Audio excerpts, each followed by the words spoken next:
বুঝি নাই। সে আমার টিচার ছিল। উনি আপনার টিচার ছিল? হ্যাঁ। তার সাথে আমার সাথে রিলেশনের মাধ্যমে বিয়ে হয়। বিয়ে হওয়ার পরে প্রথম 4-5 মাস সে আমাকে অনেক ভালোবাসত, মানে এতটাই ভালোবাসত আমি মাটিতে পাড়া দিলেও সে কষ্ট পেত।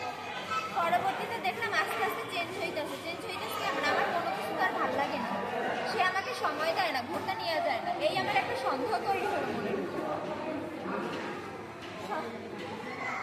সন্দেহ তৈরি হওয়ার পরে আমি তার মেসেঞ্জার চেক করতে লাগলাম। মেসেঞ্জার চেক করতে লাগার পরে তার অনেক আগের চ্যাটিং 20 থেকে 20, 21, 22, 23 এইসব সালের যে চ্যাটিংগুলো, ওইখান থেকে আমি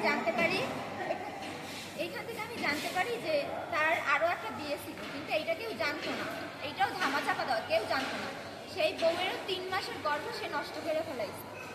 পরবর্তীতে সে একাধিক মেয়ের সাথে শারীরিক সম্পর্ক করছে। এইটা আমার ফোনে যে স্ক্রিনশট আপনি ছবি তুলে নিচ্ছেন, ওইগুলো ভালোভাবে পড়লে প্রত্যেকটা বুঝতে পারবেন।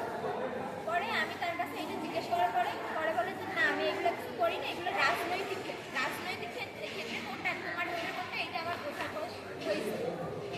পরবর্তীতে আমি বললাম আচ্ছা ঠিক আছে, সমস্যা নেই, রাজনৈতিক ক্ষেত্রে আমি মাইনে নিচ্ছি, তুমি এখন অন্য কারো না করো।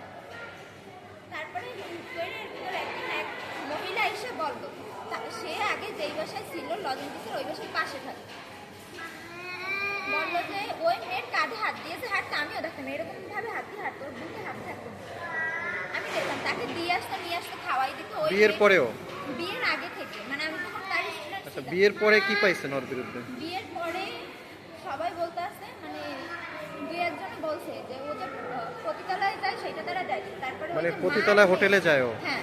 তারপরে ওই যে মেয়ে আর মেয়ের মাকে নিয়ে সে ধরা পড়ছে, ধরা পড়ার পরে এদিকে আসে বলছে। এখন আমি তারে বলতেছি তাতেও আমার সমস্যা নেই, তোমার সাথে সংসার। মেয়ের মা এবং মেয়ের সাথে ও আপত্তিকর ঘটনা ঘটাইছে? হ্যাঁ, মেয়ের বাবা ছিল না। মেয়ের মার সাথেও মেয়ের সাথেও? হ্যাঁ। এই মেয়ের মার নাম কি? আসমা বেগম, আর মেয়ের নাম হচ্ছে পরশমণি। তাদের বাড়ি কোথায়? তাদের মানে ওইভাবে কোনো আত্মীয় স্বজন নেই, ওই যে উরুক্ষ কিছু কোথায় বাড়ি? কোথায় বাড়ি? বরিশালে। এখন বর্তমানে আছে হলো গিয়া ওই যে সিলভার পট্টি আছে, ওইখানে বর্তমানে মানে ভাড়া থাকে। মা মেয়ে দুজনের সাথে অনৈতিক সম্পর্ক চালাইছে? ওই মার মেয়ে আবার পতিতালয়ে যেত, ওই হ্যাঁ। মার মেয়ে পতিতালয়ে যেত, মানে ওই মেয়ের মা, তার স্টুডেন্টের মা পতিতালয়ে যেত, সে সেইটা জানতো।